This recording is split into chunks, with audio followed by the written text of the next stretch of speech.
O te toi whaafelo I atu I lau whaafonga anga I le nei tae au, usi mele whaafonga o talo o le aso lulu. Ua whaamaonia ua maa le tangata o le ainga o le tangata whainga luenga le New Zealand I le Omicron. O le aso tofi o le vai aso talu, aina whaelo mai ai ua fo I mai le siaki o lea tangata whainga luenga I lungo vaalele, ua maa ua I le vai wusi fau. Ma o lea sana o le toa lua ai I ante ia Omicron maa ua a o itua I le community. Pei ta ia o mai ana nafi ua whaelo mai ele matanga luenga le soifua maloloina, ua whaamaunia siaki o le tangata o lona ainga. Ma o lea tangata ua toa tolu iai Omicron itua, ua uma ona tui ma o lea fo isa whaano fo isea ina ua whaalungo ina au ngole fulu, muli ai au ina atu I to tonu ino whanga whaano fo isea. O le isi tangata o le ainga o lea tangata whai ngā luenga o lo o whaau nei fo I ona siaki e tusa matala le soifua maloloina. Ma I siaki ua uma ona whaia, e fo I uma mai e negative. E le isi ese le community po o contacts na whaia siaki o na oulua I Omicron e to alua lea na whaelo mai le vai aso tāluai ua whaamaunia, ma e le ai fo ini locations of interest feso o tai ma le tangata o le ainga ua whaelo mai. Lua se fulu wafel fesoso ani tupe le malo mo le mu I Northland. O le ua whaeloa le Mayoral Relief Fund le pulenu o whānau, John Carter, a to ai malana tālu sanga isi pulenu I New Zealand, e fesoso ani atu. Ma a o tālia ai o le ua mua le malo.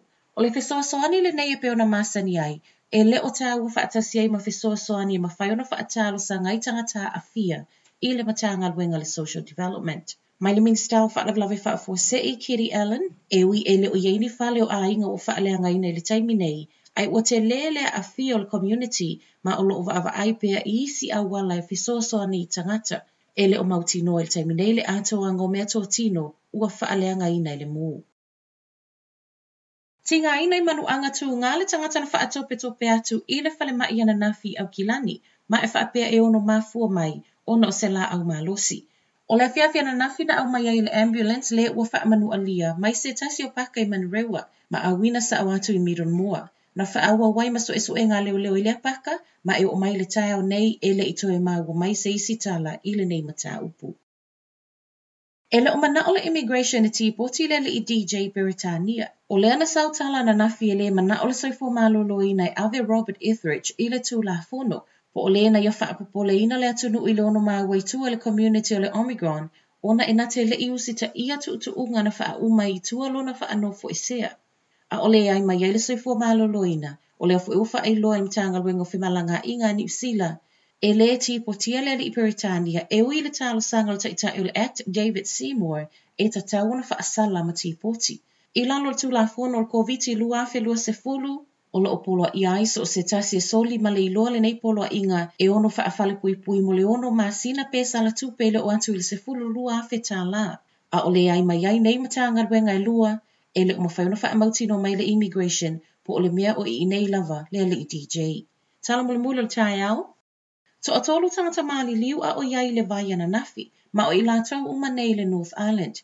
O la wauli na mali waise tasi a o iai ta e lenga I Wendelholme Regional Park I mātua au Kilani, ma e whaape ele I manuia tau ma whainga lavia ai, ma maliwa I lava I lea no fuanga.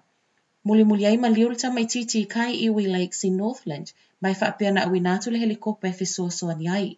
Whaamaunia fo I leo le maliu le tama luas fuluwalu tau sanga I lea wauli lava na nafi Waikato. I se sifo ngārua wahea, ua toe wala au ma whaamanatu mai le pule silo le Water Safety Daniel Gerard I tangata uma, tau tua nāle saunga le mū ma toe mawhau le lei a o iai I ta e lengo le nei tau sanga fōu.